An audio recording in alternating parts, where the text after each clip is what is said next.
Hey guys, today we step straight into the garden of your own mind. Picture this. You are standing in soil that stretches endlessly, rich and fertile, waiting for you to drop something into it. The seeds in your hand are not physical. They're your thoughts, every single one of them. As you let one fall, it takes root instantly, beginning to bloom into either a radiant flower that brings fragrance and color into your life, or a weed that quietly drains the nutrients around it. That's the reality you live in every single day, even if you haven't noticed it yet. And here's the cheeky truth. You've been gardening all along, even when you thought you weren't paying attention. Now, take a breath and really let that sink in. Every thought you allow to linger in your mind, every phrase you repeat to yourself in the quiet moments, it's doing more than passing through. It's shaping you. You become what you think, not in some distant or abstract way, but in the choices you make when you wake up, the energy you carry into your work, the way you respond when someone tests your patience. This is the foundation. And if you can grasp this, you can begin reshaping everything else. Think about how often your mood changes depending on what you focus on. A single hopeful idea can make you feel alive, buzzing with possibility. Yet one spiral of worry can drop a shadow over your entire day. This isn't coincidence, it's cause and effect. Neuroscience calls it neuroplasticity. Your brain is constantly rewiring itself in response to the thoughts you repeat. Imagine your mind as clay. Each thought presses a groove into it. Run the same thought again and again, and that groove deepens until it becomes the path your brain walks, almost automatically. Here's where it gets exciting. You have the power to redirect those grooves. Let's put this in practical terms. Suppose you wake up and the first thought that enters your head is, "I'm already behind. I can't catch up." That thought doesn't just stay in your head. It affects the chemicals your brain releases, the energy you feel in your body, the way you carry yourself into the day. Your shoulders tighten, your breathing shortens, your decisions are rushed. Now compare that to waking up with the thought, "I have enough time to handle what matters most." Immediately, your breathing eases, your priorities shift, and you act with more clarity. Two thoughts, two completely different days, and both were yours to choose. That's why I call this the soil of your life. You're constantly planting.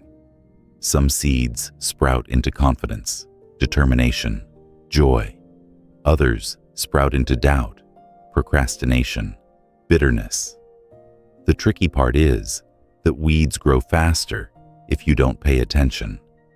That's why becoming aware is the first real step. Pause for a moment and reflect. How many of your daily thoughts are on autopilot? Studies suggest the average person has tens of thousands of thoughts per day, and most of them are repetitive. That means if yesterday you were rehearsing worries, today you're likely doing the same. It's like carrying yesterday's weeds forward and watering them again. But when you become conscious of this, you interrupt the cycle. You lift your head up in the garden and ask, which seeds do I actually want to water? Let me give you a metaphor that sharpens this further. Imagine two radio stations playing in your head. One station is tuned to fear, frustration, and doubt. The other is tuned to hope, creativity, and determination. Both signals are available at all times, but you only hear clearly the one you dial into. Your attention is the tuner. By shifting attention, even slightly, you move from static-filled noise into music that fuels you. Of course, it's not always easy. Life throws storms into your garden, stress at work, friction in relationships, unexpected setbacks. They arrive like heavy rain, flattening the fragile sprouts of positivity you've been nurturing. But here's where the deeper truth reveals itself. Even if the storm knocks you down, the soil remains fertile. You can plant again. You can choose again. Resilience isn't about never getting knocked over. It's about remembering the ground is still yours to cultivate. This is where many people stumble. They think thoughts are out of their control, like random weather patterns sweeping through the mind. But let's look closer. When you catch yourself thinking, "I'm not enough," whose voice is that? It might feel like truth, but often it's an echo from years past. Something you heard, something you internalized, something you repeated until it stuck. It's not fate, it's programming. And any program can be rewritten when you realize you're the coder. Now, picture a child learning to walk. Every wobble, every fall, every tear is followed by one thing: getting back up. The child doesn't conclude, "I'm not meant to walk." They persist because the vision of walking is stronger than the pain of falling. Your thoughts can function the same way.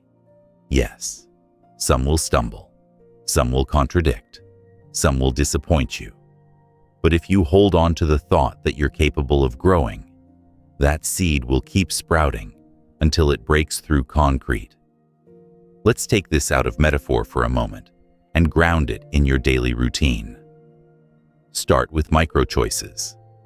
When you sit at your desk, do you immediately open your inbox and flood your mind with other people's demands? Or do you pause and plant a single thought of direction? Here's the one thing I'll move forward today. When you face traffic, do you stew in frustration? Or do you use those minutes to breathe and remind yourself of gratitude?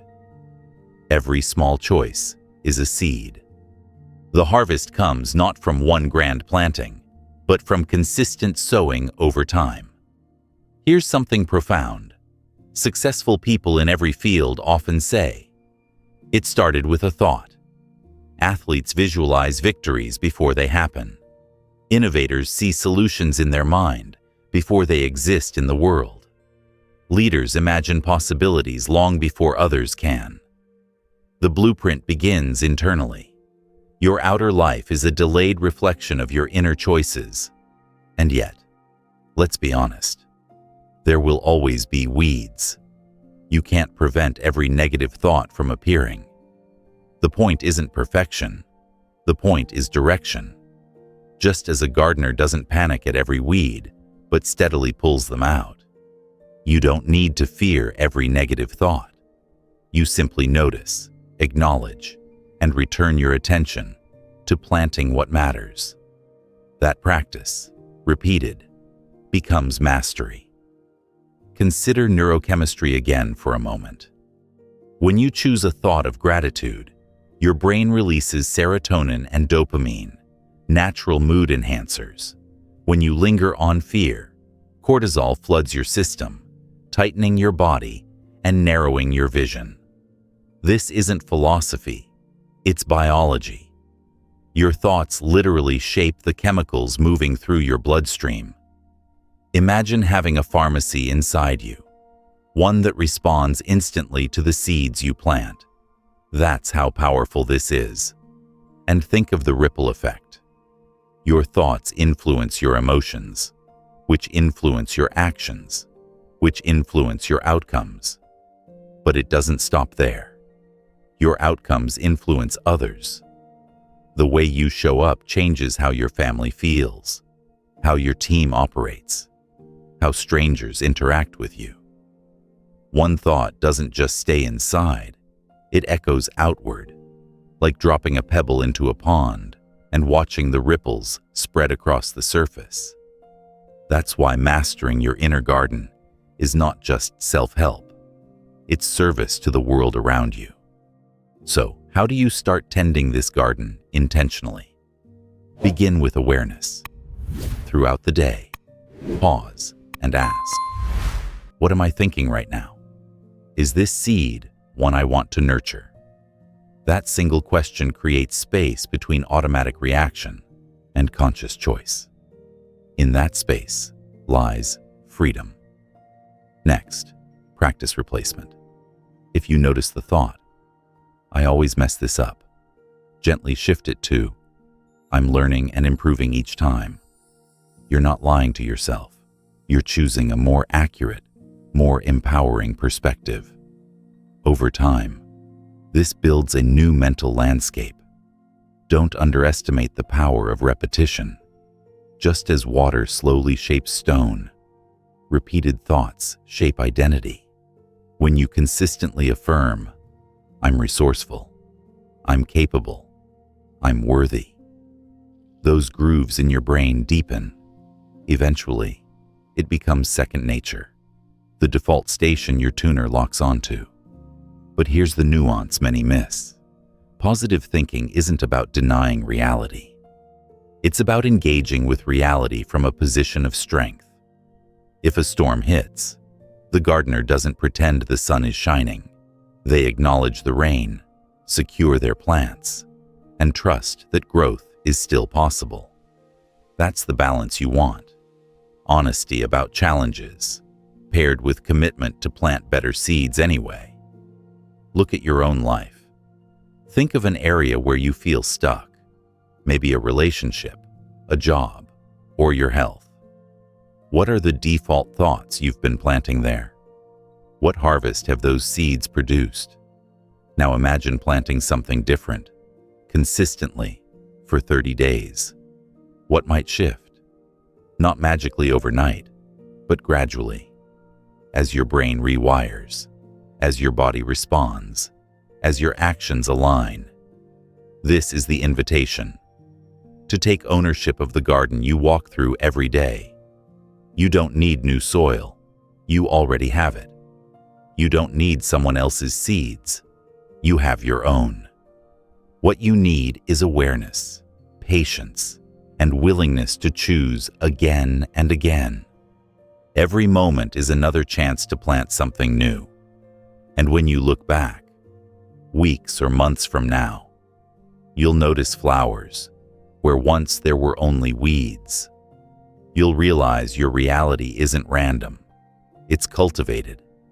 You'll feel the satisfaction of knowing you became the architect of your own landscape, starting with a single seed of thought. You've taken your first steps into the garden of thought, and now the path leads you deeper, toward the hidden weeds that often grow without your permission. These weeds are the negative loops, the patterns of thinking that play on repeat in your mind until they start to feel like truth. You might not even notice them at first because they've been there for years, woven into the background like faint music in a room. Yet the longer they play, the more they shape the atmosphere of your life. Think about the times you've caught yourself saying, I always mess this up, or nothing ever works out for me.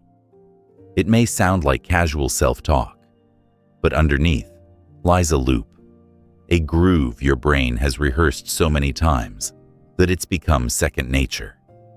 The problem isn't the single thought, it's the repetition, the automatic replay that shapes your emotions, your confidence, and ultimately, your behavior. Like a scratched record, the needle keeps catching on the same phrase, and you dance to the same old rhythm, even when you're desperate for a new song. Here's the crucial truth. You are not your negative loops. They're patterns, not destiny.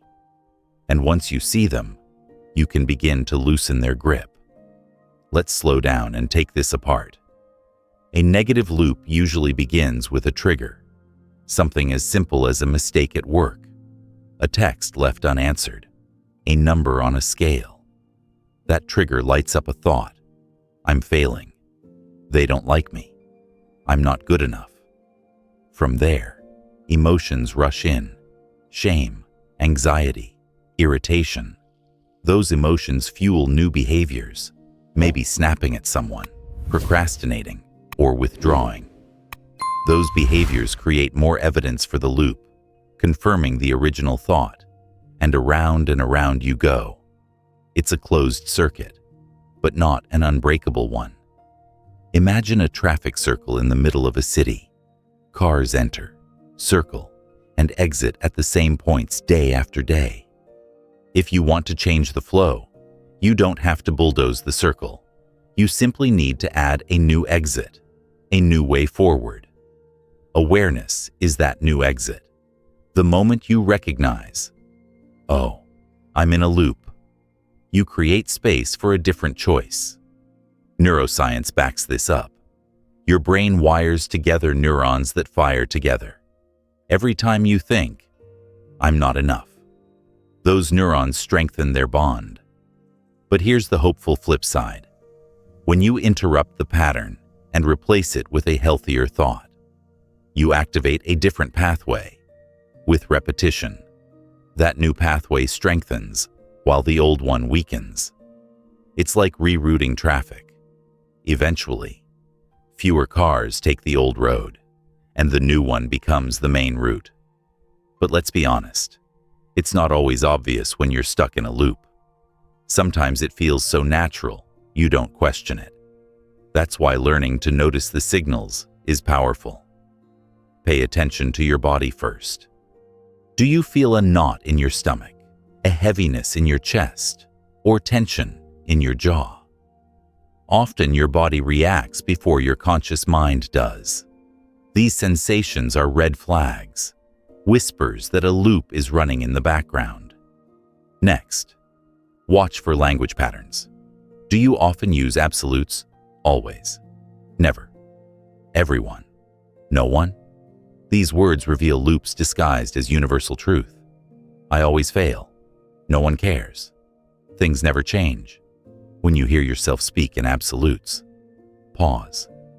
Ask, is that really true? Or is it just the loop talking? Now here's where it gets transformative.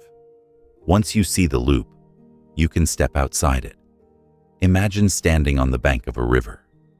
Before, you were swept away by the current, tumbling and struggling to breathe. But awareness pulls you onto the shore. From there, you can watch the water rush by and decide whether you want to step back in. That's the power of observation. You are not the current. You are the observer, choosing where to swim. Let's ground this in a real example. Picture someone preparing for a big presentation. The night before, their loop kicks in. I always choke in front of people. I'm not a good speaker. They'll see right through me. Anxiety builds, sleep disappears, and by morning, they're exhausted. During the talk, the nerves spike, confirming the fear. See, I knew I couldn't do it. That loop steals confidence before the event even begins. Now imagine a different approach. The same trigger arises, fear of speaking, but awareness steps in. This is my loop again.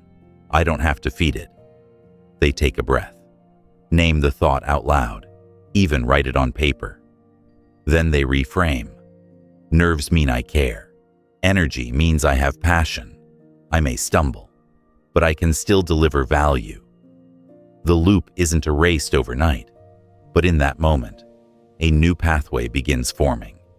Over time, the repeated choice to interrupt the loop builds resilience, and the old story weakens. You can practice this with small loops before tackling the big ones. Maybe it's the loop of, I'll never get in shape, triggered each time you skip a workout. Or the loop of, people don't respect me, triggered by one curt email. Start catching them. Start questioning them. Start redirecting them. Each time you do, you plant a seed of freedom. There's a subtle but important point here. Interrupting loops doesn't mean forcing yourself to only think happy thoughts. It means acknowledging what's happening without letting it dictate your identity. You can say, "I notice I'm thinking I'll fail," without collapsing into, "I am a failure." That separation is everything. It keeps you from fusing with the loop and allows you to choose a better narrative. And remember, loops often hide behind familiar comfort. Some part of you may cling to them because they're predictable. Even if they hurt, they feel safe. Breaking them can feel like stepping into the unknown.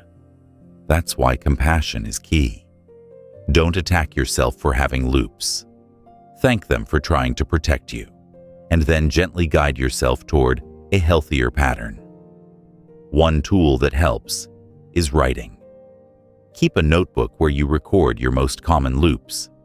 Each time you notice one, jot it down along with the trigger. Over time, patterns emerge. You'll see that the same 3 or 4 loops run much of your mental show. Once they're on paper, they lose some of their grip. They're not hidden anymore. They're exposed to the light, and light weakens them. Another practice is to replace loops with questions rather than rigid affirmations.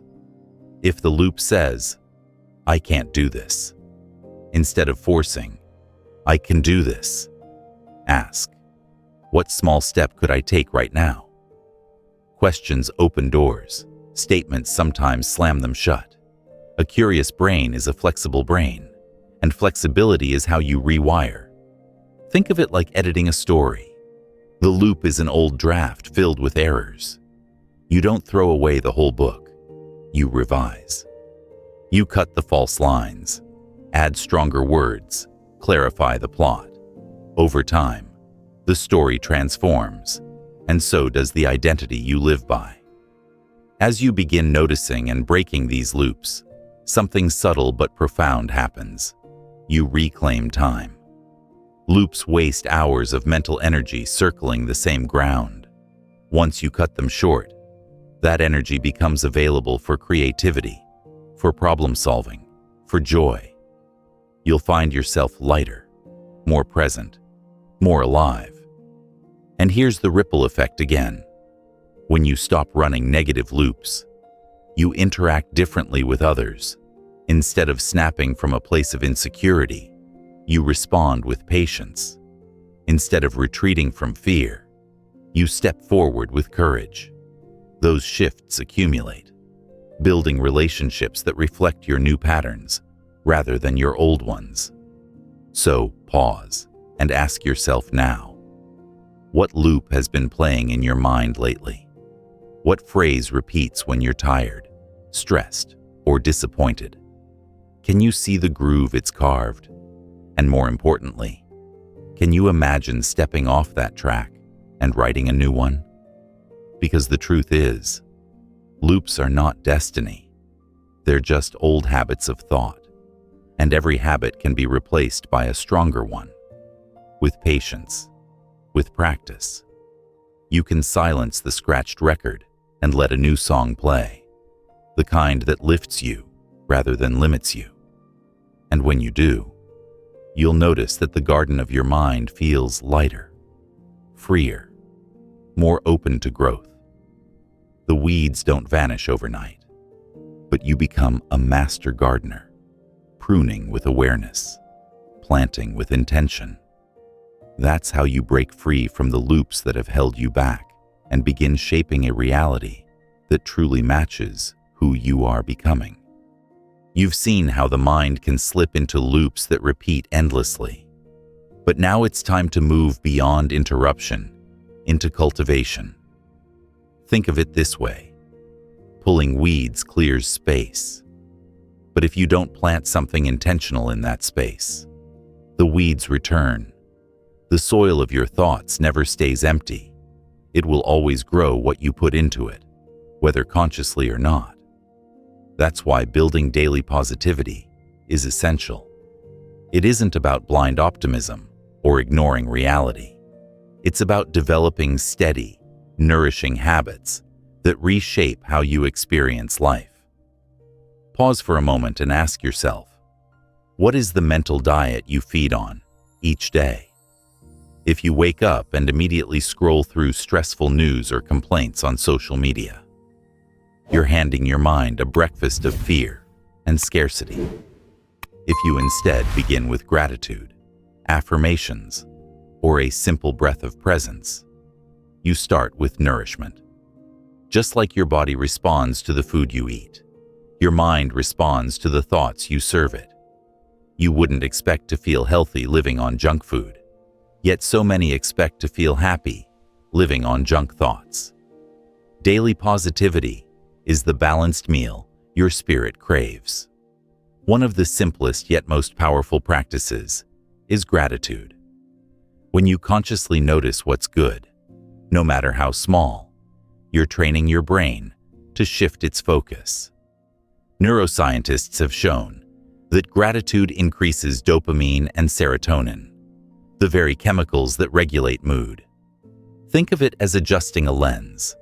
Suddenly you notice colors, opportunities, and kindnesses you once overlooked. A grateful mind doesn't erase challenges. It gives you the strength to face them without drowning in them. You can start small. Each morning, list 3 things you appreciate. Don't chase grand gestures. It could be the comfort of your pillow, the warmth of sunlight on your skin, or the laughter of someone you love. These little recognitions stack up, like drops filling a bucket. They build a reservoir of positivity you can draw on when difficulties arrive. But gratitude is only the beginning. Another vital habit is reframing. Reframing means choosing to interpret situations through a constructive lens rather than a destructive one. Picture this. You spill coffee on your shirt before an important meeting. The old frame might scream, "Of course this happens to me. I'm unlucky. I'm clumsy." But the reframed thought might be, "This is inconvenient, but it doesn't define my day. I can laugh it off, change, and move forward." One interpretation breeds stress and shame. The other breeds resilience. The event doesn't change, but the story you tell about it does. And that story shapes your mood, your choices, and even how others perceive you. Daily positivity also involves celebrating progress.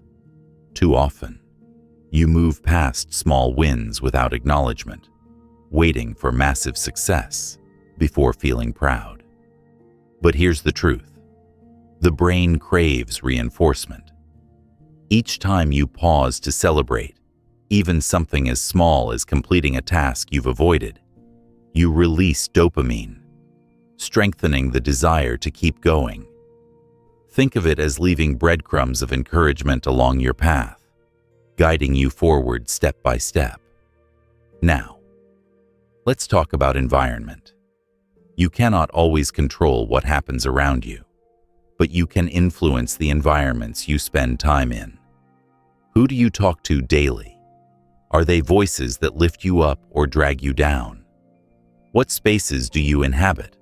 Are they cluttered with distraction or designed for focus and calm? Environment is the container in which your thoughts grow. If you want positivity, give it fertile soil. Surround yourself with people who believe in possibility. Decorate your space with reminders of what inspires you.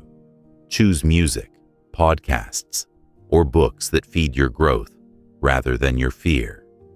But what about the inevitable storms? The bad days when positivity feels fake? Here's where nuance matters. Daily positivity isn't about forcing a smile through tears. It's about allowing yourself to feel honestly, but refusing to let negative emotions become the permanent soundtrack. If you're sad, acknowledge it. If you're angry, admit it. Then, when the wave passes, gently steer your thoughts back towards something constructive. Positivity is not denial, it's recovery. It's the art of bouncing back rather than staying down. Think of athletes. They don't just train their muscles, they train their minds. Visualization, affirmations, and ritual practices prime them to see themselves succeeding before they ever step onto the field. Why? Because what you repeat becomes what you believe, and what you believe guides how you act. Daily positivity works the same way. You're rehearsing success, peace, confidence, until those states feel natural rather than forced. Here's a practical routine you can try. Morning. Before touching your phone, breathe deeply and state 3 things you're grateful for. Follow with 1 affirmation about who you are becoming. Midday. Pause for 1 mindful moment. Step outside, stretch. Notice your surroundings. Remind yourself, I can handle what comes. Evening. Write down 1 win from the day, however small. Reflect briefly on what you learned. These micro habits may take only minutes, but together, they rewire your brain. Over weeks and months, they create a foundation of positivity that feels natural, like background music supporting everything you do. And here's where it gets even deeper. Positivity isn't just about how you feel. It's contagious. When you approach life with a constructive mindset, others sense it. You become the person whose presence lightens the room, whose words encourage, whose calm steadies those around you. Think about someone you admire. Chances are, it's not just their achievements that draw you, but the way they carry themselves, with a grounded, positive energy. You can be that for others, not by pretending to be perfect, but by consistently choosing to build daily positivity into your own life. Let's return to the garden metaphor. Imagine you've cleared weeds and now plant roses, herbs, fruit trees. You water them daily, tend them, enjoy watching them grow. Over time, the garden not only nourishes you, it becomes a sanctuary for others too. Friends step inside and feel refreshed. Birds and butterflies arrive, drawn by the fragrance. Your mind works the same way. As you cultivate positive habits, you don't just transform yourself. You create an atmosphere that blesses everyone who enters. But let's be clear. Positivity doesn't mean every day is bright. It means you've built enough roots that when storms arrive, you bend without breaking. You've trained your mind to return to center, to recover with resilience. Think of bamboo. It sways in the wind but rarely snaps. That's the strength daily positivity builds in you. And here's the final truth. You don't need to overhaul your entire mindset overnight. Small habits, consistently practiced, reshape you. A few intentional seeds, planted each day, eventually become a forest of strength. Don't wait for some mythical perfect moment to start. Begin now, with 1 breath, 1 gratitude, 1 reframed thought. Your future self will thank you for every small choice you make today. You've started planting seeds of positivity, and already the garden of your mind feels more alive. Now it's time to look deeper, beneath the soil, into the unseen layers, where your subconscious mind quietly shapes almost everything you do. The subconscious is like the hidden root system under your garden. You can't see it, yet it stretches wide and deep, feeding every stem, flower, and leaf above. If the roots are tangled with old weeds or poisoned by limiting beliefs, your growth stalls, no matter how much water or sunlight you pour in. But if you nourish and guide those roots, your entire life blossoms from the inside out. Here's the startling fact. Experts estimate that up to 95% of your thoughts, emotions, and behaviors stem from subconscious programming. That means most of what you do in a day isn't conscious choice. It's autopilot. Think of how you drive a familiar route. At first, it required all your focus. But after repetition, you barely think about it. You arrive without remembering every turn. That's your subconscious at work. Now imagine how many of your beliefs and responses run on the same automation. If the code running underneath is outdated or filled with errors, the results you see on the surface won't satisfy you. Your subconscious doesn't judge, it doesn't filter, it doesn't argue, it simply records. From childhood, it has been storing messages, stories, and emotional imprints. If as a child you heard, "You're so smart," that might have become a supportive root. If you heard, "You'll never amount to much," that might have sunk deep, shaping your sense of worth even decades later. The subconscious is like a sponge. It absorbs everything, especially in your early years, and then plays it back as automatic reality. But here's the empowering shift. Though the subconscious is powerful, it's not fixed. Just like soil can be enriched, tilled, and replanted, your subconscious can be reprogrammed. And once you learn to work with it, not against it, you unlock potential you didn't even know you had. One of the most direct paths into your subconscious is through repetition. Whatever you feed it consistently, it takes as truth. That's why affirmations matter, but only when repeated with conviction. If you say, "I am confident," once and never again, the subconscious barely notices. But if you plant that phrase daily, in moments of calm and moments of challenge, it begins to take root. Over time, your subconscious shifts from doubting it to living it. Another doorway is imagery. The subconscious responds strongly to pictures, symbols, and stories. That's why visualization is so effective. When you vividly imagine yourself speaking with confidence, achieving a goal, or living peacefully, your subconscious records it as if it's real. Athletes know this. They mentally rehearse victories before competitions, strengthening the same neural pathways they'll use in reality. You can do the same with any dream, any area of growth. The more detail you give your visualization, what it looks like, sounds like, feels like, the more the subconscious accepts it as truth. Dreams themselves are another bridge. While you sleep, the conscious mind rests, but the subconscious plays freely. Sometimes it whispers insights. Sometimes it replays fears.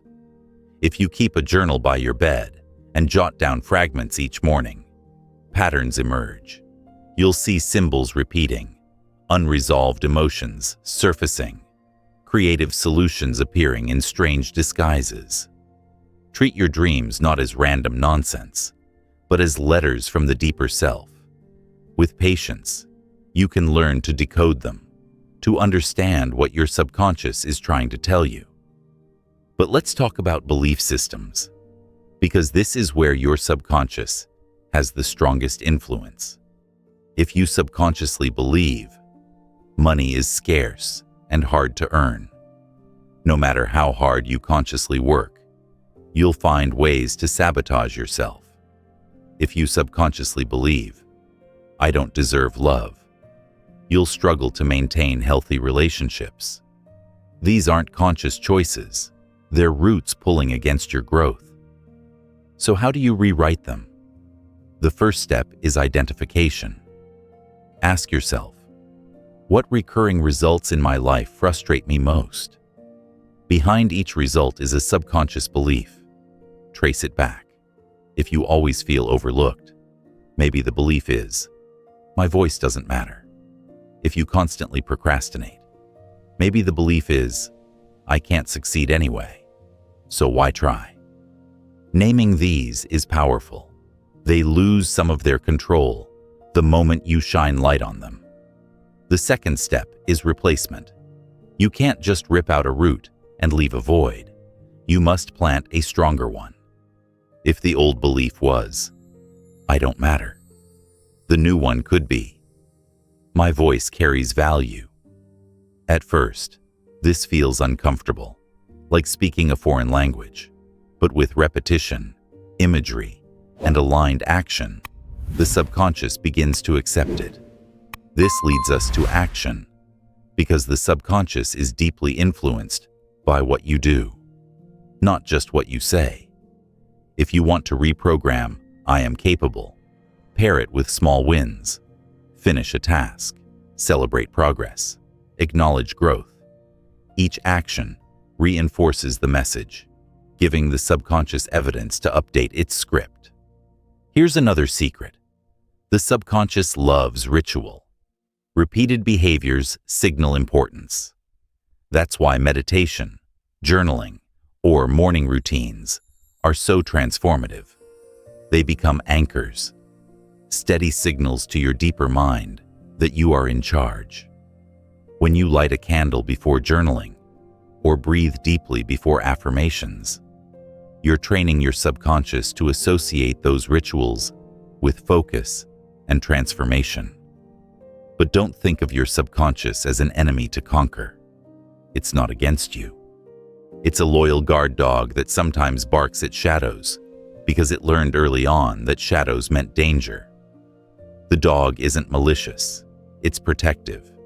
Your job is to retrain it, to show it new cues, to reassure it that you are safe and capable. With patience, the guard dog relaxes and begins guiding you instead of holding you back. Consider this. If your conscious mind is the captain of a ship, your subconscious is the crew below deck. The captain gives commands. But if the crew has been programmed to steer left when the captain says right, the ship goes nowhere. You must retrain the crew, not with a single order, but with consistent, repeated instruction. Over time, the crew trusts the captain and rows in unison. Then the ship sails smoothly toward its destination. This is why surface-level self-help often fails. It speaks only to the conscious mind. You can read motivational quotes all day, but if your subconscious still runs on fear, your actions won't change. Real transformation happens when you align both, the conscious intention and the subconscious programming. That alignment is unstoppable. So, start small. Pick one belief you suspect hides in your subconscious. Write it down. Then write the empowering opposite. Repeat it daily. Visualize it in action. Support it with small choices. And watch how the soil beneath your thoughts begins to shift. Don't rush. Remember, your subconscious has carried some of these scripts for decades. But just as it learned them, it can unlearn them. The key is persistence. And as the roots shift, the entire garden changes. You'll notice your reactions softening, your confidence rising, your choices expanding. People around you may say, "Something's different about you." They're noticing the blossoms above, but you'll know the truth. The roots below have been transformed. You've explored the subconscious, those hidden roots beneath the surface, and now it's time to harness one of the most practical tools for shaping them: visualization. If the subconscious thrives on images, then you have the power to feed it pictures that inspire growth instead of holding you captive. Visualization is the practice of creating vivid mental scenes of the life you want, rehearsing success before it arrives. It isn't daydreaming, it's mental blueprinting. Think of it as an architect's sketch before a building exists. Without the sketch, the builders wander aimlessly. With it, every action has direction. Close your eyes for a moment. Imagine standing at the threshold of your dream life, whatever that means to you. Maybe it's walking confidently into a room where your voice is heard. Maybe it's holding the keys to your new home. Maybe it's waking up with calm energy instead of dread. The clearer you make this vision, what it looks like, sounds like, even smells and feels like, the more your subconscious accepts it as real. And here's the fascinating part. Neuroscience has proven that when you visualize an action, your brain activates many of the same regions as when you physically perform it. In other words, your brain practices reality before it happens, wiring you for it. Athletes use this all the time. Olympic skiers visualize every curve of the slope before they launch. Basketball players imagine the ball swishing through the net before it leaves their hands. They don't do this for fun. They do it because it works. You can use the same power, not for gold medals, but for the challenges and dreams that matter in your own life. But visualization isn't just about the big wins. It's also about the smaller steps that carry you there. If your dream is running a marathon, don't just imagine the finish line. Picture yourself lacing your shoes on a rainy morning, pushing through the middle miles, feeling the rhythm of your breath. If your dream is building a business, don't only see the spotlight moment of success. Visualize yourself making that first phone call, sitting through doubt, pressing send on the proposal. Why? Because the subconscious needs to see the whole journey, not just the destination. When you mentally rehearse the steps, you prepare yourself to overcome obstacles instead of being blindsided by them. Consistency is key. A single vision won't override years of old programming, but a daily practice of visualization acts like water, dripping steadily on stone. It reshapes the contours over time. Set aside just 5 minutes a day. Close your eyes, breathe, and immerse yourself in the scene. Make it as sensory-rich as possible. What are you wearing? Who is with you? What emotions fill your chest? The more detailed, the more convincing it becomes to your subconscious. Now, let's address a common doubt. But isn't this just wishful thinking? Doesn't life require real action? Absolutely. Visualization alone won't carry you to success, but it primes your brain for action. It's like rehearsing lines before stepping on stage. You still have to perform, but the rehearsal gives you confidence, clarity, and muscle memory. When paired with consistent effort, visualization becomes rocket fuel. Here's an example. Suppose you're nervous about a job interview. You can let your mind play loops of failure, imagining yourself stumbling over answers, forgetting key details, or you can choose to visualize success. Picture yourself walking into the room tall and calm, shaking hands firmly, answering questions with ease, connecting authentically with the interviewer. Repeat this daily leading up to the interview. When the day arrives, your brain feels like it's been there before. Instead of panicking, it performs with the confidence you rehearsed. But visualization can also help heal. If you've been carrying fear or trauma, imagine yourself moving through it with strength. Picture yourself forgiving, releasing, stepping into peace. See yourself whole. These images don't erase pain instantly, but they create a new narrative for your subconscious. A narrative where you are resilient, where you rise. Over time, that story rewrites the old one. Another layer. Combine visualization with emotion.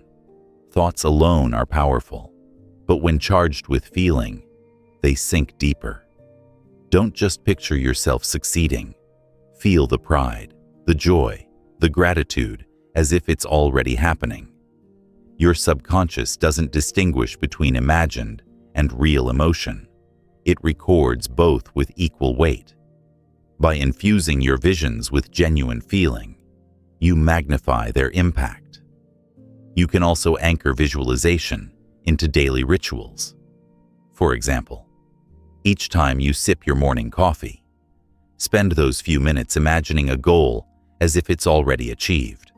Or, as you lie down at night, Replay a scene of tomorrow, unfolding smoothly.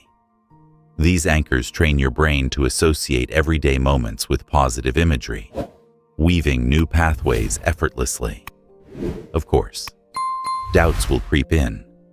You may hear a voice saying, "This is silly. It won't work." That's normal. It's the old programming resisting. Instead of fighting it, acknowledge it. "Thank you for trying to protect me, but I choose a new story." Then return to your vision. Persistence outlasts resistance.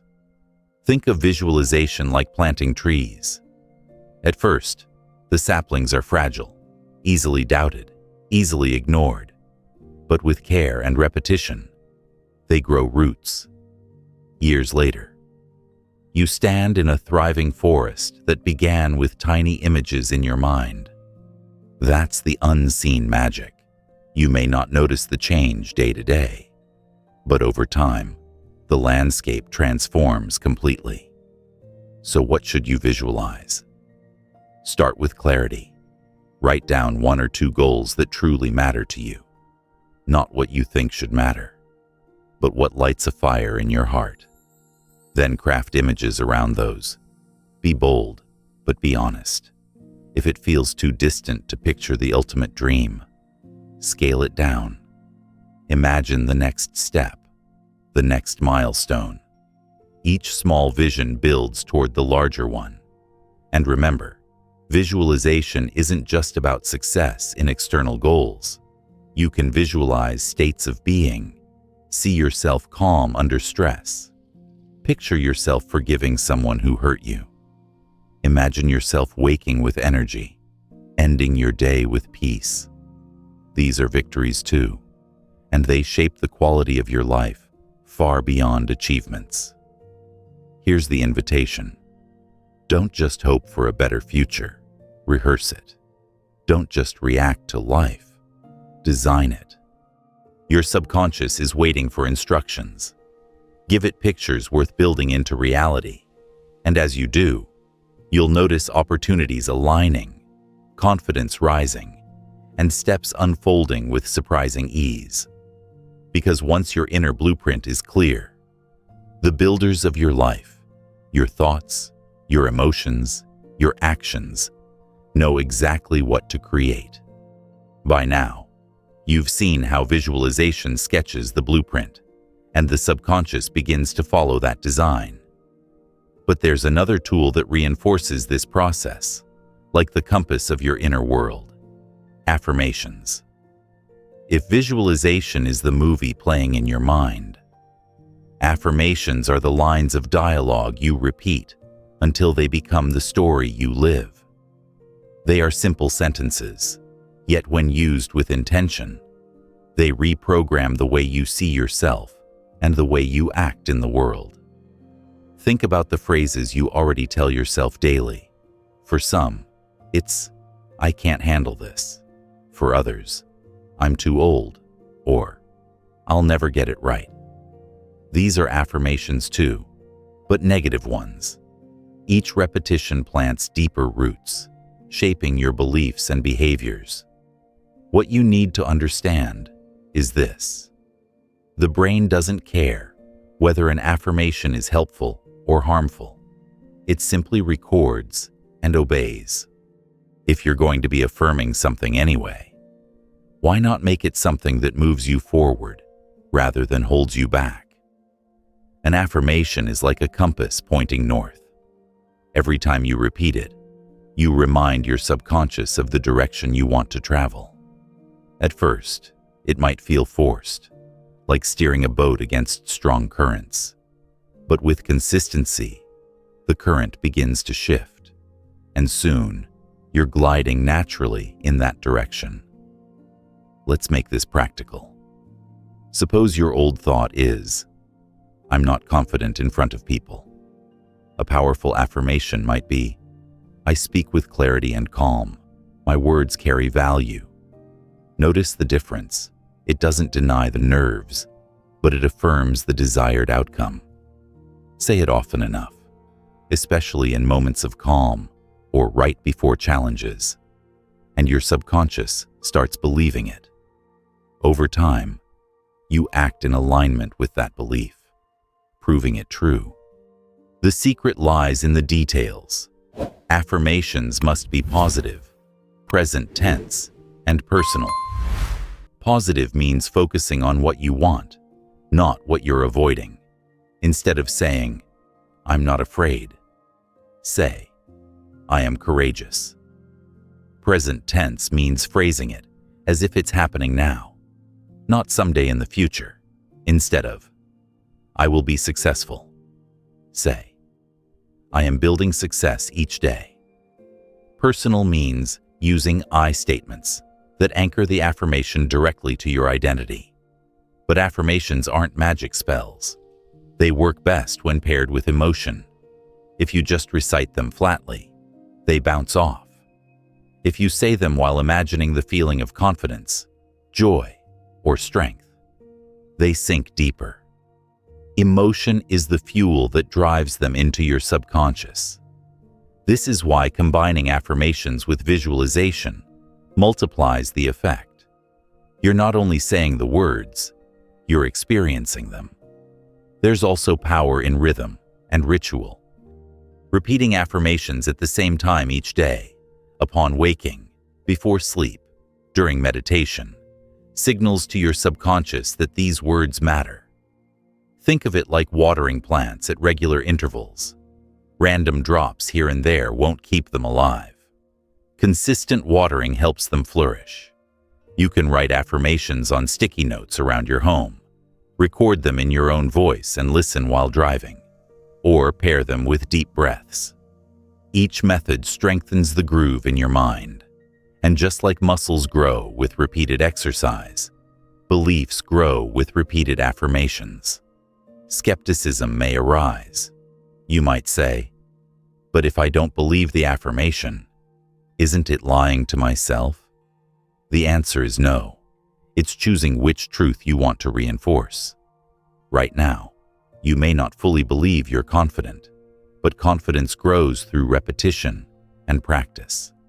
The affirmation isn't a lie, it's a seed. Seeds don't look like trees, yet with nurturing, they become trees. Affirmations work the same way.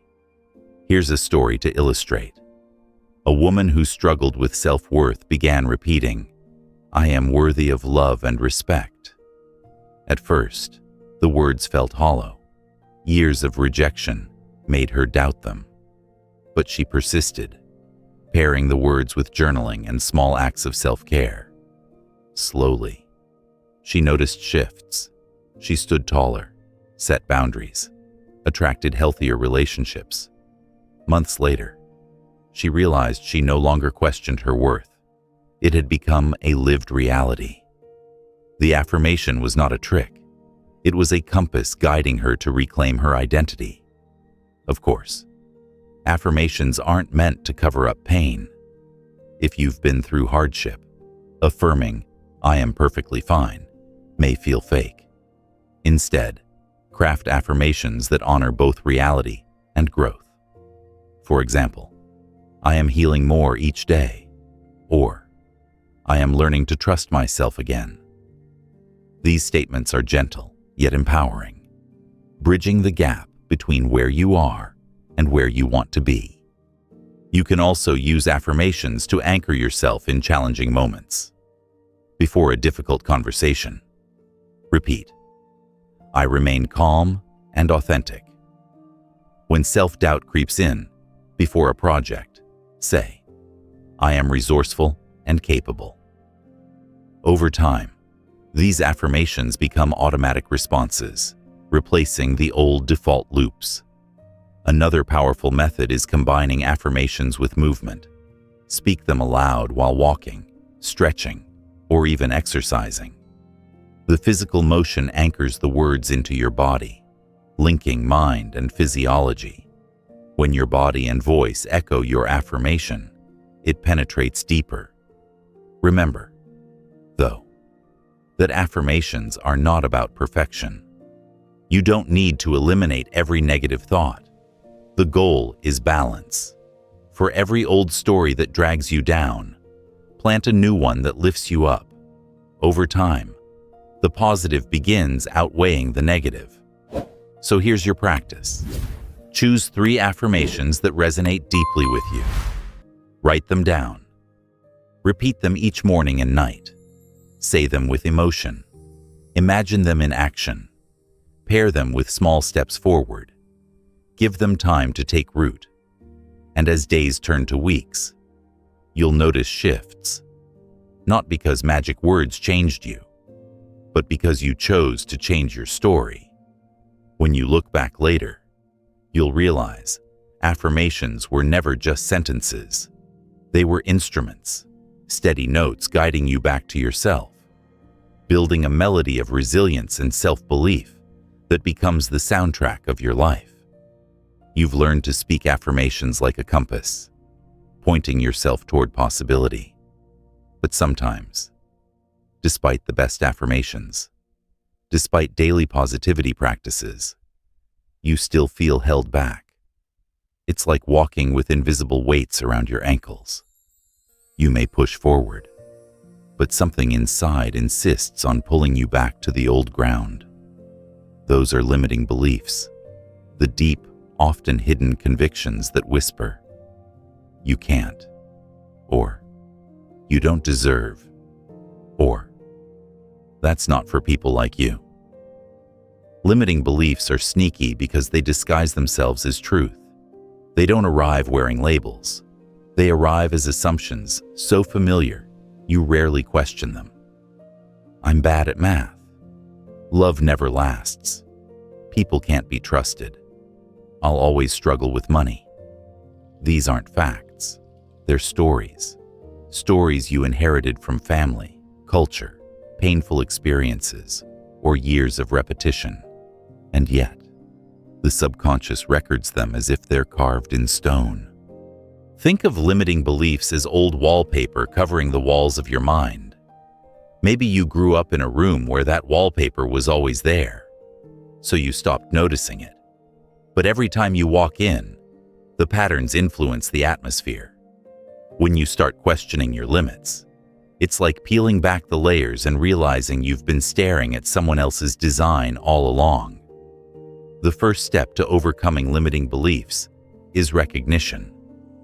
Begin by listening to your inner dialogue.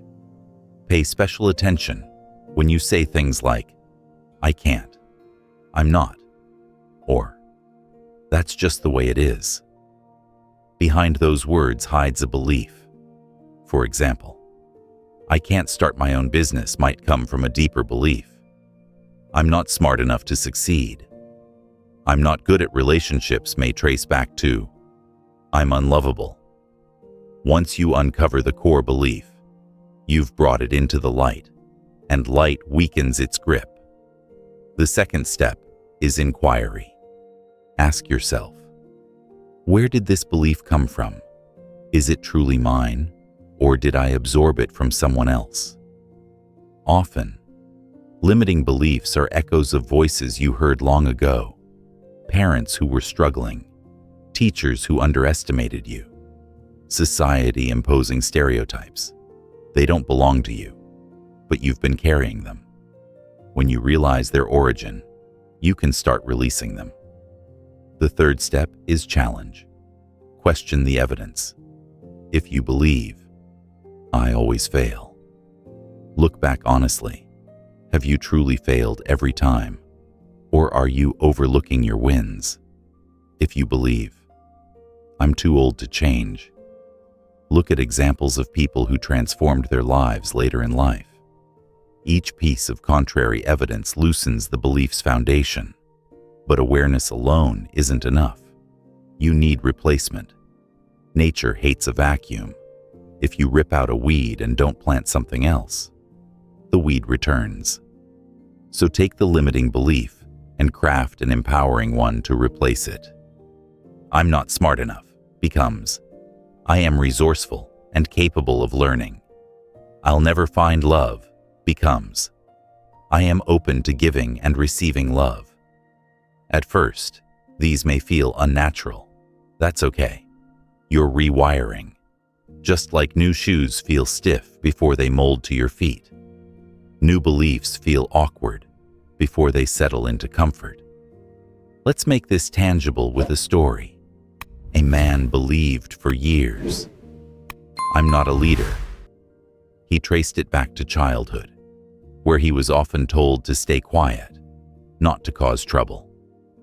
As an adult, this belief kept him from speaking up in meetings or pursuing promotions. One day, he began challenging it. Was it really true he had no leadership qualities? He remembered times he'd organized community events, supported friends through crises, inspired colleagues with ideas. Slowly, he reframed, "I lead through service and creativity." With that belief, he began stepping up, speaking out, and eventually became the manager he once thought he could never be. The shift wasn't overnight, but it started with questioning a story. Here's another truth. Limiting beliefs aren't destroyed in a single battle. They resurface, testing your commitment. But each time you challenge them, you weaken their roots. Each time you act in spite of them, you starve them of power. Over time, they fade. Practical tools can help. Journaling is one. Write down your limiting beliefs and the evidence against them. Another is role reversal. Ask yourself, if a friend told me this belief, what would I say to encourage them? Often, you give others far more compassion and perspective than you give yourself. Use that same wisdom on your own beliefs. Visualization and affirmations also play a role here. Once you identify the new belief you want, visualize yourself living it. Pair it with affirmations until your subconscious begins to accept it. Action is the final reinforcement. If you believe, "I can't speak in public," start with small steps. Share your opinion in a meeting. Speak to a small group. Each success becomes evidence for the new belief. There's a deeper layer too. Some limiting beliefs aren't just about ability. They're about identity. They say not just, "I can't," but "I am not." These are the hardest to shift, but also the most rewarding. Changing them requires self-compassion. Instead of berating yourself for holding them, thank yourself for surviving with them. They were strategies your mind used to protect you once, but now you're ready to outgrow them. Think of a caterpillar in a cocoon. At one stage, the cocoon is necessary for transformation, but if the caterpillar refuses to break through, it never becomes a butterfly. Your limiting beliefs are cocoons. They may have kept you safe once, but now they confine you. It's time to break them open. So pause and ask, what belief has been holding me back? What voice says, "Not you," or "Not now"? Write it down, then write the empowering alternative. Repeat it daily. Act on it, even in small ways. Each repetition is a crack in the cocoon. Each action, a push toward freedom. Because in the end, you are not the beliefs you inherited. You are not the limits you've rehearsed. You are the one who chooses which stories to keep and which to release. And when you release the false ones, you uncover the truth. You are capable of far more than you've been told, far more than you've believed, far more than you've allowed yourself to imagine. You've begun loosening the grip of limiting beliefs, peeling away the wallpaper of old stories. Now imagine stepping into a room with no wallpaper at all, just clear windows, sunlight pouring in, and space for you to breathe fully. That's what mindfulness and present moment focus give you. Clarity. It's the practice of quieting the constant chatter of your mind so you can live here, now, instead of being trapped in yesterday's regrets or tomorrow's worries. Your thoughts are powerful, but left unchecked, They scatter like birds startled from a tree. One moment you're replaying a mistake from 5 years ago. The next, you're panicking about something that hasn't even happened. This constant time travel robs you of peace and drains your energy. Mindfulness is the art of calling those birds back to the branch, of gently returning to the present, where life actually unfolds. Think of your mind as a river. Most of the time, you're tossed around in the current, rapids of stress, waves of planning, whirlpools of fear. Mindfulness pulls you to the riverbank. You still see the water rushing by, but you're no longer drowning in it. You become the observer instead of the captive. This shift sounds simple, but it transforms everything. When you observe thoughts instead of identifying with them, you realize you are not the storm. You are the sky holding it. Let's make this practical. One of the easiest mindfulness practices is conscious breathing. Right now, pause and notice your inhale. Notice the cool air entering your nose, your chest expanding. Notice the exhale, warm and releasing. For those few seconds, your attention is anchored to the present. Nothing else matters. Not yesterday's failures, not tomorrow's deadlines, just this breath. Do that for even a minute, and you've stepped out of the chaos and into presence. Another practice is grounding through your senses. Wherever you are, look around. Name 5 things you can see, 4 things you can feel, 3 things you can hear, 2 things you can smell, 1 thing you can taste. This brings you back into your body, into reality, out of the endless maze of thoughts. It reminds you that life is happening now, in these sensations, not in the imagined loops in your head. But mindfulness isn't about silencing your thoughts. Many people think meditation means emptying the mind, and when they can't, they give up. The truth is, thoughts will keep arising. That's what minds do. The practice is not to stop them, but to watch them without judgment. Imagine clouds drifting across the sky. Some are dark, some are light, but none are permanent. You don't chase them, you don't push them away, you let them pass. That's mindfulness, observing without clinging or resisting. Why does this matter? Because the quality of your presence shapes the quality of your life. When you're mindful, you notice details you would otherwise miss. The smile of a stranger, the texture of food, the way sunlight filters through leaves. These small moments add richness to your days. More importantly, mindfulness gives you choice. Instead of reacting automatically from old programming, you pause. You see the thought, feel the emotion, and decide how to respond. That pause is freedom. Let's say someone criticizes you. Without mindfulness, your old loop fires. You lash out or withdraw. With mindfulness, you notice the sting of emotion rising. You breathe, and you choose your response. Maybe you calmly ask for clarification. Maybe you let it go. Either way, you act from awareness instead of reflex. Over time, this transforms your relationships, your work, your self-image. Science supports this. Studies show mindfulness reduces stress, lowers blood pressure, boosts focus, and even changes brain structure.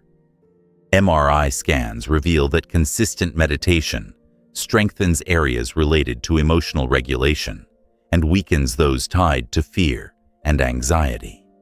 In other words, mindfulness rewires your brain for resilience. But beyond the science, mindfulness is deeply human. It teaches you to savor life instead of rushing through it. Too often, people live in when-then thinking. When I get the job, then I'll be happy. When I lose weight, then I'll feel confident. But life is always here. in this moment. If you can't find presence now, you won't find it later. The present is the only place joy can actually be experienced. Start integrating mindfulness in small, ordinary moments. When you wash dishes, feel the warm water on your hands. When you walk, notice the rhythm of your steps. When you talk with someone, really listen instead of rehearsing your reply. These simple acts train you to live more fully, and the more you practice, the more natural it becomes. There's also immense power in mindful self-talk. When negative thoughts arise, instead of fighting them, acknowledge them. I notice I'm thinking I might fail. That slight distance keeps the thought from defining you. You're not saying, I am a failure. You're saying, I notice this thought. It's just a visitor, not your identity. Of course, mindfulness takes patience. At first, your mind will wander constantly. You'll sit for a minute, and suddenly, you're planning dinner, worrying about bills, replaying a conversation. That's normal. The point isn't to never wander. It's to notice when you do, and gently return. Each return is a rep, like lifting a weight at the gym. Over time, your focus strengthens, your calm deepens, and mindfulness isn't limited to quiet meditation. It can be active. Running, painting, gardening, even cooking can become mindful practices if you give them full attention. The key is presence, not the activity itself. So, what happens when you weave mindfulness into your journey of transformation? You gain the ability to step out of old stories in real time. When a limiting belief tries to pull you back, mindfulness lets you see it as just a thought, not an unchangeable truth. When your subconscious replays fear, mindfulness interrupts it with awareness. When challenges arise, mindfulness gives you steadiness instead of panic. Picture this. You're sitting in traffic, late for a meeting. Old programming would spiral into anger. I'm a failure. Everything goes wrong. With mindfulness, you breathe. Notice your hands gripping the wheel. Soften your shoulders and remind yourself, I'm here now. I'll handle what comes. The external situation hasn't changed, but your inner world has, and that changes everything. In this way, mindfulness is not just a practice, it's a way of being. It's choosing to live awake instead of asleep, aware instead of autopilot. It's the key that unlocks the door between your thoughts and your freedom. And the more you practice, the more you realize. Peace was never something to chase in the future. It was always here, waiting for you in the present moment. You've learned to anchor yourself in the present, to quiet the chatter, and notice thoughts without drowning in them. Now, with that clarity, it's time to explore a principle that has captured imaginations for centuries: the law of attraction. At its core, it's the idea that what you focus on expands, that like attracts like. But let's cut through the mystery. This isn't about waving a wand and waiting for miracles to drop from the sky. It's about aligning your inner focus with the outcomes you want, then watching how that alignment reshapes the choices you make, the energy you radiate, and the opportunities you notice. Think of your thoughts like magnets. Each one carries a charge, drawing experiences toward you that match its frequency. When you constantly focus on fear, scarcity, or failure, you prime yourself to notice situations that reinforce those fears. When you focus on abundance, growth, and possibility, your mind becomes attuned to opportunities that support them. This isn't magic. It's psychology and perception at work. The brain has what scientists call the reticular activating system, a filter that decides which of the millions of sensory inputs you notice.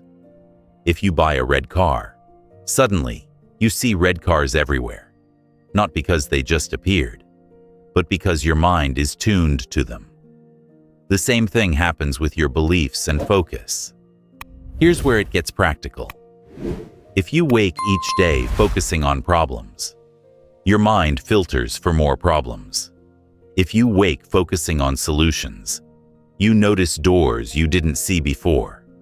The law of attraction is about deliberately choosing the filter. You're training your brain to scan for possibilities instead of roadblocks. But let's clear up a myth. Thinking positive thoughts alone isn't enough. You can't sit on a couch repeating, "I am wealthy," while refusing to work or learn new skills. That's fantasy, not attraction. The law of attraction works when thoughts, emotions, and actions align. Your focus sets the direction, your emotion gives it power, and your actions carry it into reality. Remove any one of those, and the process weakens.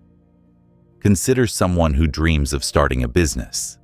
If they constantly think, "This will never work," they unconsciously sabotage themselves, missing chances and hesitating at crucial moments.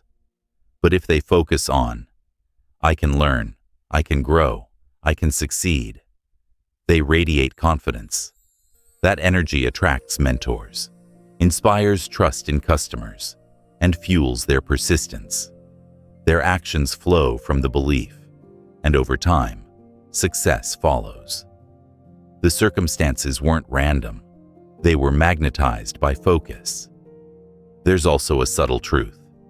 The law of attraction doesn't just bring what you want. It brings what you truly believe. You can't trick it with hollow words, if deep down you still believe, "I'm unworthy." Your attraction will mirror that. That's why the work of uncovering limiting beliefs and practicing affirmations is so vital. It clears the inner soil, so your outer focus can take root. Let's make it relatable with a daily example. Imagine two people walking into the same networking event. One person thinks, "No one here will want to talk to me." They shrink, avoid eye contact, and leave unnoticed. The other thinks, "I'm open to meaningful connections tonight." They smile, ask questions, and listen attentively. Same event, same people, but their energy attracts completely different outcomes. That's the law of attraction at work. Not mystical, but practical. But there's still a layer of mystery worth honoring. Many who practice this principle notice synchronicities, meaningful coincidences that seem too aligned to ignore. You focus on a goal, and suddenly the right book, the right mentor, or the right opportunity appears. Skeptics call it chance, but those who've experienced it know it feels like life itself is conspiring in your favor. Whether you call it the universe, God, or simply the subconscious aligning with reality, the effect is undeniable. What you hold in mind begins to show up in life. Here's how to practice the law of attraction intentionally. 1. Clarify your desire. Be specific. Don't just say, "I want success." Define what success looks like. Financial freedom, creative fulfillment, impact. 2. Visualize it vividly. Use the power of imagery to see yourself already living it. 3. Feel it emotionally. Let gratitude and joy fill you as if it's already true. 4. Affirm it daily. Speak it into existence with empowering language. 5. Act in alignment. Take small steps that mirror the reality you're calling in. When these steps work together, you create momentum. The magnet strengthens. Let's ground this with a metaphor. Imagine planting seeds in your garden. Desire is choosing the seed. Visualization is seeing the flower in your mind. Emotion is the sunlight that warms it. Affirmation is the water that nourishes it. Action is the gardener tending daily. Attraction is the natural growth that results. Alone, no step is enough. Together, they create life. Some might ask, but what about negative events? Did I attract those? This is where compassion is essential. Life contains randomness, hardship, and pain that are not your fault. The law of attraction isn't about blaming yourself for suffering. It's about empowering yourself in how you respond. You may not control every storm, but you can control whether you plant despair afterward or plant hope. Attraction is less about blame and more about focus. Where you place attention determines what grows next. Here's the empowering conclusion. You are never powerless. Even when external circumstances feel beyond control, you always control your focus. And focus, repeated, becomes attraction. Each time you choose gratitude over bitterness, vision over fear, courage over avoidance, you shift the magnet inside you.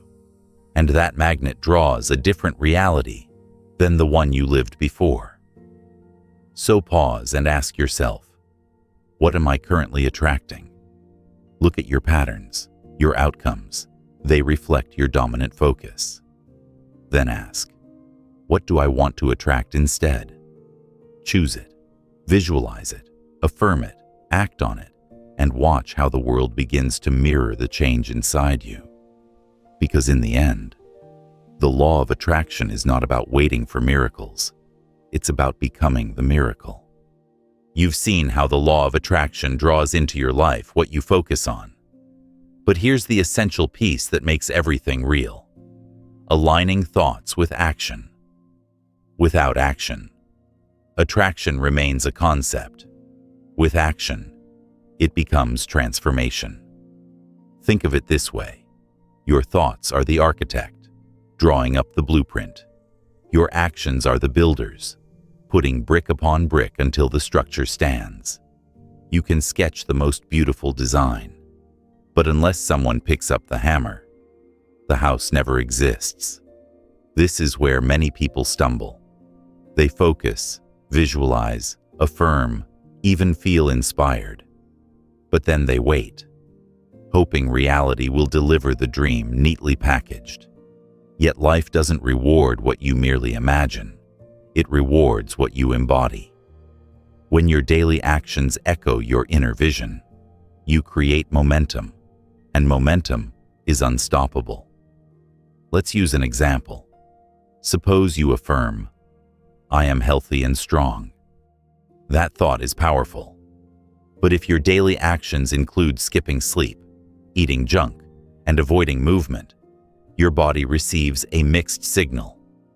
The architect says one thing, the builders do another. The result is confusion, stagnation, frustration. But if you pair the affirmation with consistent steps, choosing nourishing meals, walking daily, stretching, hydrating, your body aligns with the thought. Each action reinforces the belief until health isn't just a vision, it's a lived reality. Alignment is about integrity, the harmony between what you think, what you say, and what you do. When they're in sync, you feel centered, confident, and powerful. When they're misaligned, you feel scattered, drained, even fraudulent. Think of rowing a boat. If one oar paddles forward while the other paddles backward, you spin in circles. But when both oars move in the same rhythm, you glide smoothly toward your destination.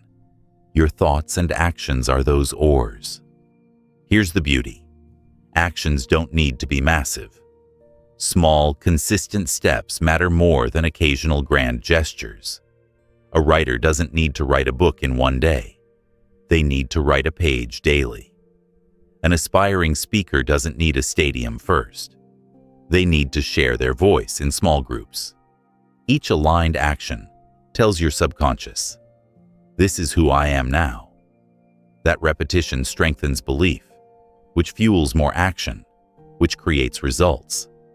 It's a self-reinforcing cycle. But what about fear? Fear often rises right at the edge of aligned action. You may think, what if I fail? What if I'm not ready? Here's the truth. Fear is not a stop sign. It's a signal you're growing. If your thoughts say, I want to expand, and your actions feel slightly uncomfortable, that's alignment working. You're stepping beyond your old limits. The key is not to wait for fear to vanish before acting.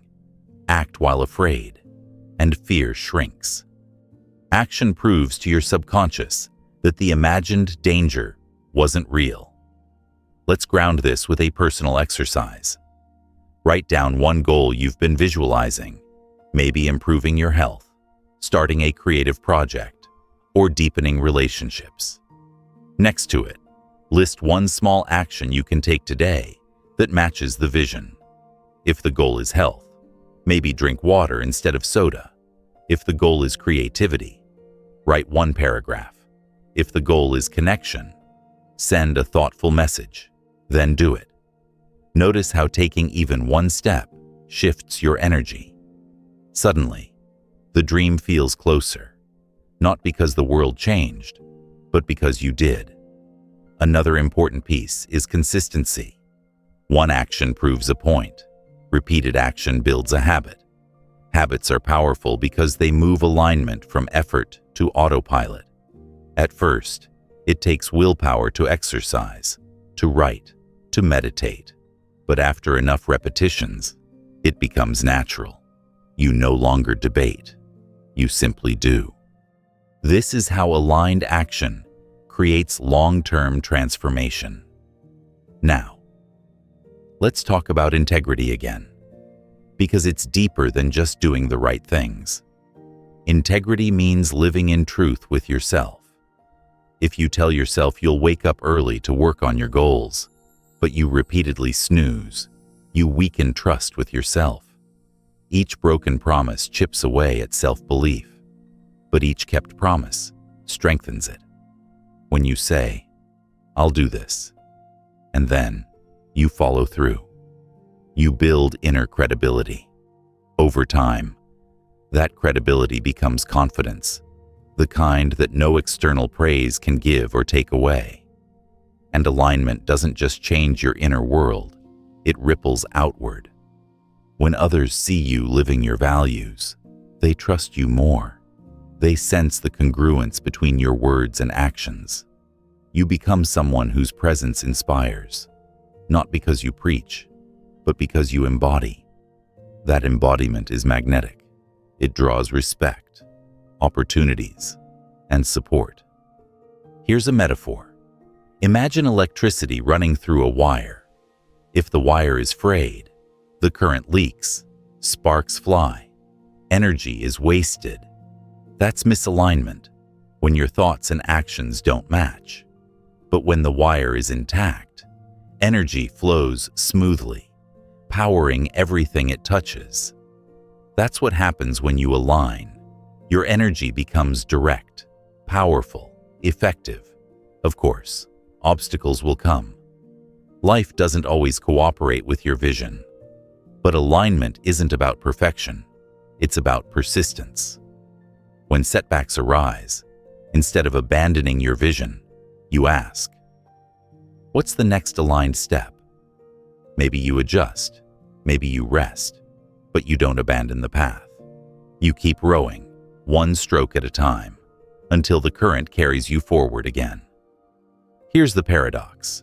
Once you start aligning thought and action, results matter less. You begin to enjoy the process. The writer finds joy in writing daily, not just in finishing the book. The runner finds joy in moving, not only in medals. The entrepreneur finds joy in serving, not only in profits. This shift makes success inevitable, because you're no longer chasing outcomes, you're embodying them.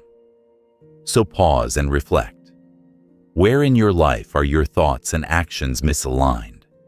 Maybe you say you value health but neglect rest. Maybe you think about abundance but act from scarcity. Maybe you visualize love, but hide your true self. What one step can you take today to realign? Because here's the truth. Alignment is freedom. When your inner compass and outer steps point in the same direction, life flows. You stop spinning in circles, stop doubting yourself, and start moving steadily toward the life you've imagined. And in that flow, you don't just dream of transformation, you live it. You've aligned your thoughts with your actions, learning to row with both oars in rhythm. Now it's time to shift into a mindset that transforms not only how you act, but how you see the world itself, the abundance mindset. Abundance is not simply about money in the bank or possessions on the shelf. It's a state of expectancy, a way of looking at life that says, there is enough, and I am open to receiving it. Scarcity says, I'll never have enough, so I must cling to what I have. Abundance says, there is more than enough to go around, and I can create, share, and thrive. Think about how scarcity shows up. It whispers, don't try, you'll fail. It says, protect what's yours, because others will take it. It compares you constantly, your success, your looks, your relationships, always measuring you against someone else's yardstick. The result is anxiety, jealousy, and paralysis. Scarcity is like standing in a garden, clutching seeds so tightly they can't be planted. Abundance, on the other hand, is scattering seeds freely, trusting that many will grow. This isn't just poetic, it's practical. Scarcity shrinks your creativity because it focuses on what's missing. Abundance fuels creativity because it focuses on what's possible. When you believe opportunities are limited, you hesitate. When you believe they are plentiful, you experiment, innovate, risk, and grow. Let's ground this with examples. Imagine two people applying for jobs. One has a scarcity mindset. There are so few jobs, and I'm lucky if anyone even considers me. They show up timid, desperate, underselling themselves. The other has an abundance mindset. There are many opportunities, and if this one isn't right, another will be. They show up confident, curious, open to connection. Which one do you think attracts more offers? The opportunities may be the same, but mindset shapes energy, and energy shapes results. But here's the nuance. Abundance isn't about ignoring challenges or pretending you have endless resources. It's about focusing on possibilities, even in difficulty. If you lose a job, scarcity says, this is the end. Abundance says, this is a chance to explore new paths. Scarcity locks doors. Abundance finds windows. Gratitude is the foundation of abundance. When you practice noticing what's already good, you reinforce the belief that life provides. Gratitude shifts focus from lack to plenty. Scarcity says, I don't have enough money. Gratitude says, I have food today. I have shelter. I have skills. That perspective fuels resilience, and resilience invites more opportunities. Generosity also strengthens abundance. When you share your time, resources, or encouragement, you affirm there is enough to give. Paradoxically, the more you give, the more connected and fulfilled you feel, and the more flows back to you. Scarcity hoards, abundance circulates. Let's use a metaphor. Picture two rivers. One hoards its water, damming it up, fearful of running dry. Eventually, it stagnates, becomes shallow, lifeless. The other flows freely, giving water to fields, towns, forests, and because it flows, it's continually replenished. That's abundance, flow, circulation, trust. Here's a practical way to cultivate abundance daily. Whenever you notice a scarcity thought, flip it. If you think, "I'll never have enough time," reframe, "I can prioritize what matters, and there is enough time for that." If you think, "Others are better than me," shift to, "Their success shows what's possible for me too." This reframing trains your subconscious to see plenty instead of lack. Visualization also plays a role here.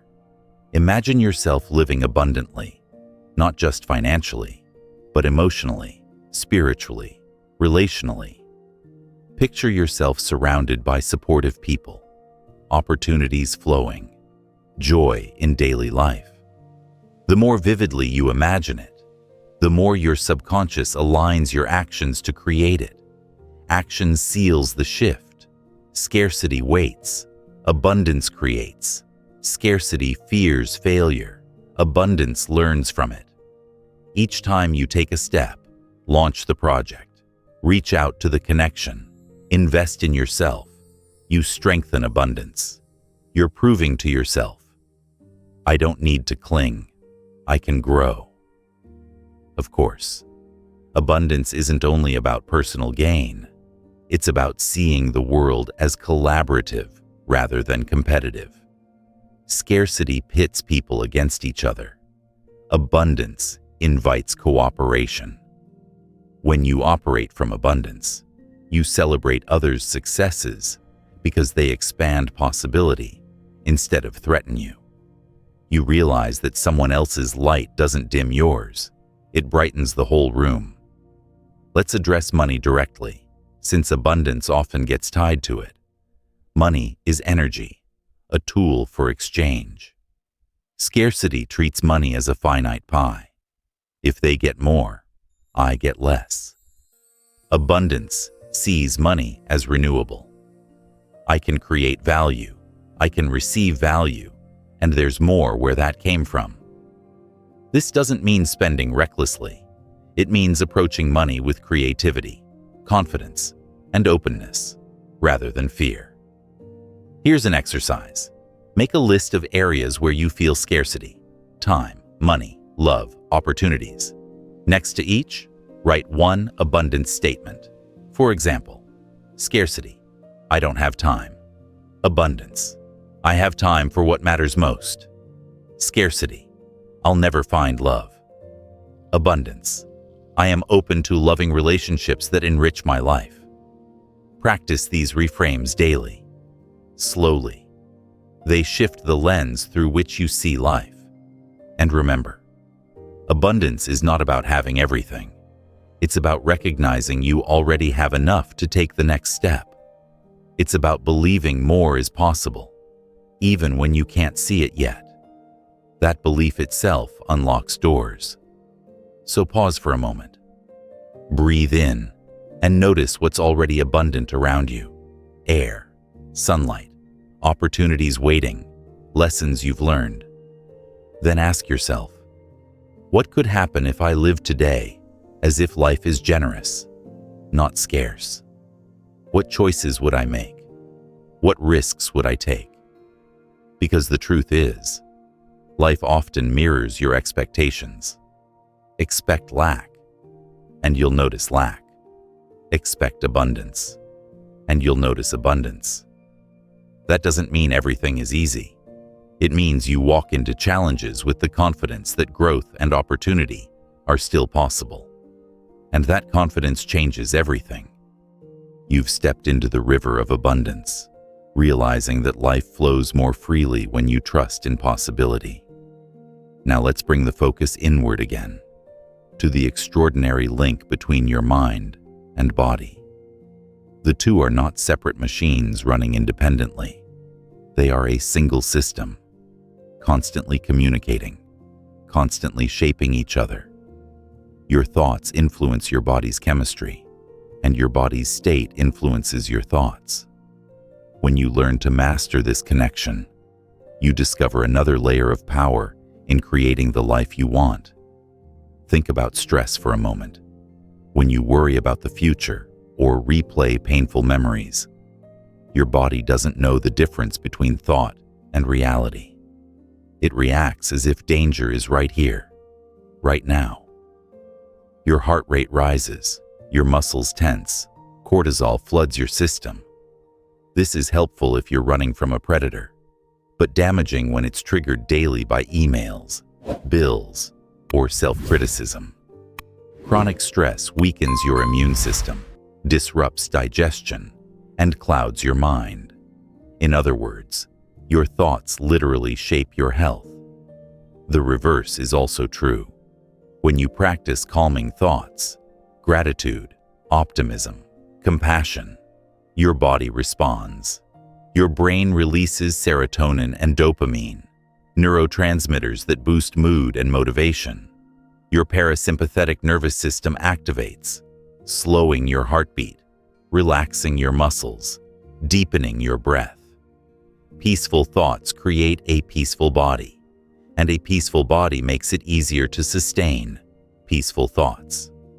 It's a feedback loop, negative or positive, depending on where you direct your focus. But here's where the connection gets even more fascinating. Movement itself changes your thoughts.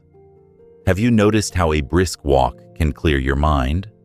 Or how stretching releases more than just physical tension? That's because your body stores emotion. Slumped posture feeds feelings of defeat. Upright posture communicates confidence not just to others, but to yourself. Even smiling can trigger the release of feel-good chemicals, teaching your brain to feel happier. Science calls this embodied cognition, the idea that your body and mind co-create each other's states. It's why athletes visualize their performance and also train their muscles. It's why meditation focuses not only on thoughts, but on breathing and posture. Every thought has a physical echo, and every physical act has a mental resonance. Let's ground this with a story. A woman struggling with depression felt trapped in cycles of negative thought. Her therapist encouraged her to start small. Take a short walk each morning, no matter how she felt. At first, she resisted, but eventually, she walked daily.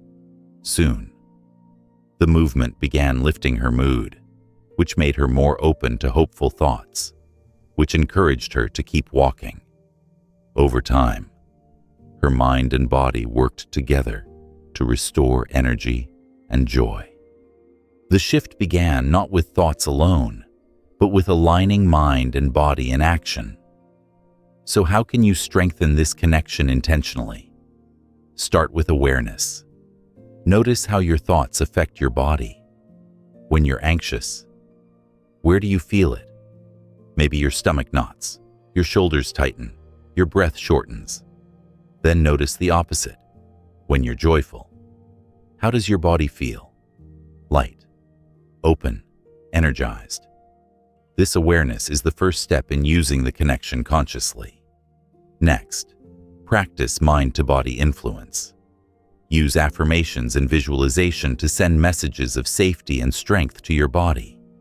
For example, when nervous before a presentation, breathe deeply and repeat, "I am calm, I am capable."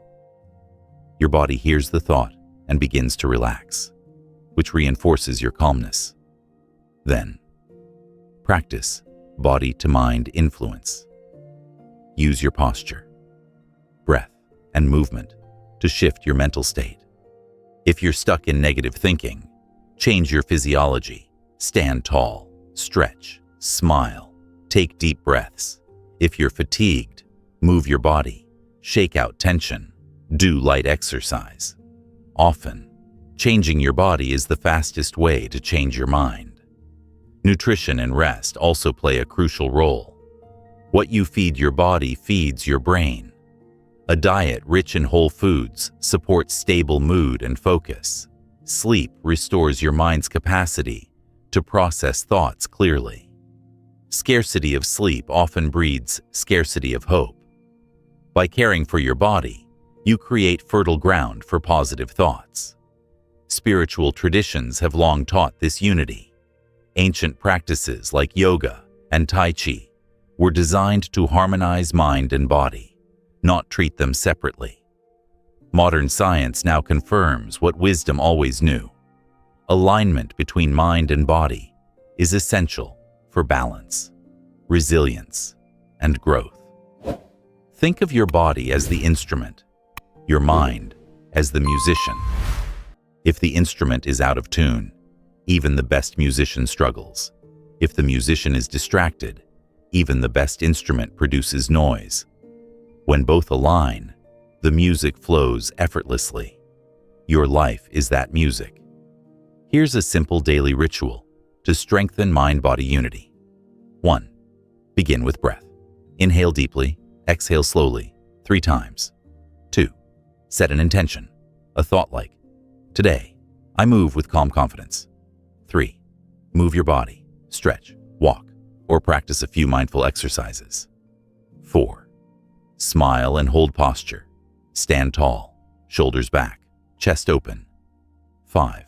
Reinforce with gratitude. Thank your body for carrying you. Thank your mind for guiding you. This takes only minutes, but it sends a powerful signal. My mind and body are partners, not enemies. Why does this matter in your journey of transformation? Because when your mind and body support each other, your energy multiplies. Instead of fighting fatigue, stress, or tension, you harness clarity, vitality, and resilience. You become a whole system working toward your vision. Pause now. Notice your breath. Relax your shoulders. Let gratitude wash over you for this body that carries you, for this mind that dreams, for this connection that makes transformation possible. Because the truth is, you don't live in your mind alone. You live in a body. And when the two align, you become unstoppable. You've discovered how thoughts shape reality, how beliefs can be rewired, how presence anchors you, and how alignment creates flow. Now comes the culmination of everything: developing an empowered mindset. This is not a temporary burst of positivity, not a fleeting motivation that fades when challenges return. It's a durable way of seeing yourself and the world, a framework that makes you resilient, resourceful, and unstoppable, no matter what arises. An empowered mindset begins with ownership. You stop waiting for someone else to rescue you. Stop blaming circumstances for your limitations. Instead, you declare, "My life is mine to shape." This isn't denial of hardship. It's the refusal to give away your power. Ownership is saying, "I may not control what happened, but I control how I respond. I control what I focus on next." The opposite is a victim mindset, which says, "Life happens to me, and I'm helpless." That mindset drains energy, because if you have no control, why try? Empowerment flips the script. Life happens, and I happen to life. You become a participant, not just a passenger. To live this way, you must first become aware of the stories you tell yourself. Are they disempowering? I'm not good enough. I always fail. People never support me. Each of these stories weakens you before you even act. Empowerment doesn't mean pretending everything is perfect. It means choosing stories that strengthen you. I'm learning. I've overcome before, and I can again. Support is available if I seek it. These stories fuel action instead of paralyzing it. But empowerment isn't just internal.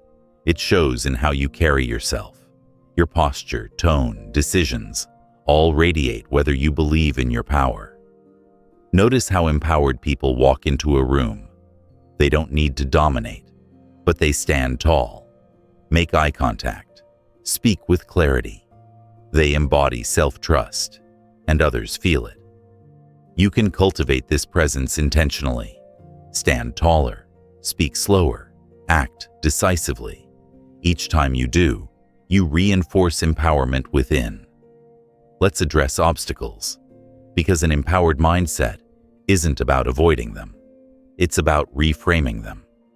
When failure happens, scarcity says, "This proves I'm not capable." Empowerment says, "This is feedback.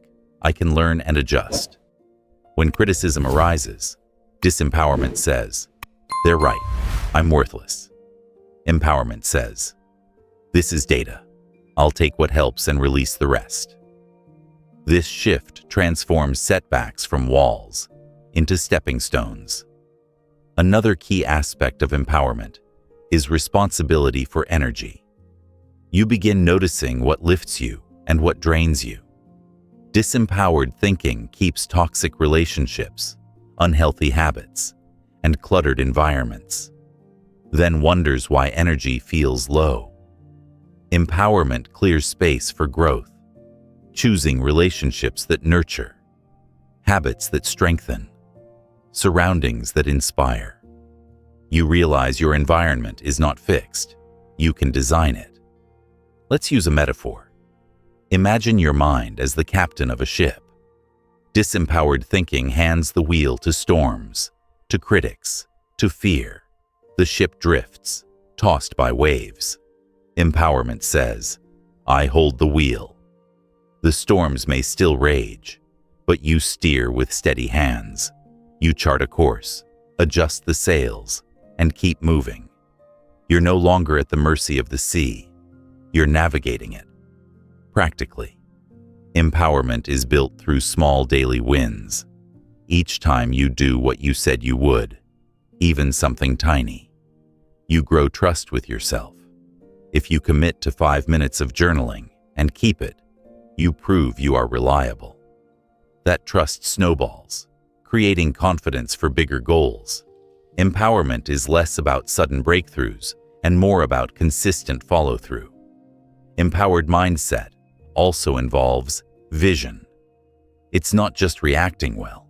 It's proactively designing a future you're excited about. People who feel powerless rarely dream big because they assume it's pointless. Empowerment invites you to envision boldly, what do I really want? Then it nudges you to align actions toward it. Without vision, empowerment drifts. With vision, empowerment directs. There's another layer here, self-compassion. Many confuse empowerment with harshness, pushing themselves relentlessly. But true empowerment balances strength with kindness. It says, "I expect more of myself, and I forgive myself when I stumble." Harshness breaks people down. Compassion builds them up so they can rise again. Imagine a coach who pushes you with belief, not cruelty. That's the voice of empowerment inside you. And finally, empowerment thrives when shared. The most powerful mindset is not just, "I can," but "we can." When you uplift others, mentor, encourage, or simply model resilience, you multiply empowerment. It's contagious. Your belief inspires belief in others. That ripple effect is part of your purpose. So how do you step fully into empowerment today? Start with awareness. Notice where you still play small, where you give your power away. Then choose one shift. Maybe it's standing taller, speaking up in a meeting, setting a boundary, or trying something new despite fear. Each empowered action expands your capacity. Over time, empowerment becomes less of a practice and more of your identity. Because here's the truth. You are not defined by your past, your fears, or even your current circumstances. You are defined by the choices you make now and the mindset you carry forward. You've learned that thoughts shape reality, that actions create momentum, that abundance opens doors, and that your body and mind are allies. Now, with empowerment, you weave them all together into a life of purpose, strength, and freedom. Stand tall, trust yourself, take the wheel, because your power was never lost. It was always waiting for you to claim it. Take a deep breath and let the journey you've just walked through settle into your heart. Over these many sections, you've explored the simple yet profound truth. You become what you think. You've seen how every thought is a seed, how each belief shapes the soil of your life, and how actions aligned with vision turn possibility into reality.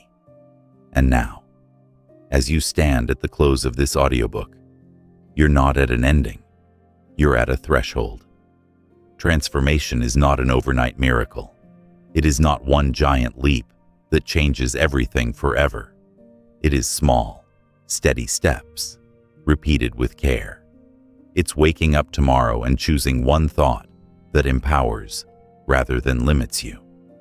It's noticing when fear rises and gently steering your focus toward courage. It's forgiving yourself when you stumble and trying again the next day. Gradual, patient, consistent.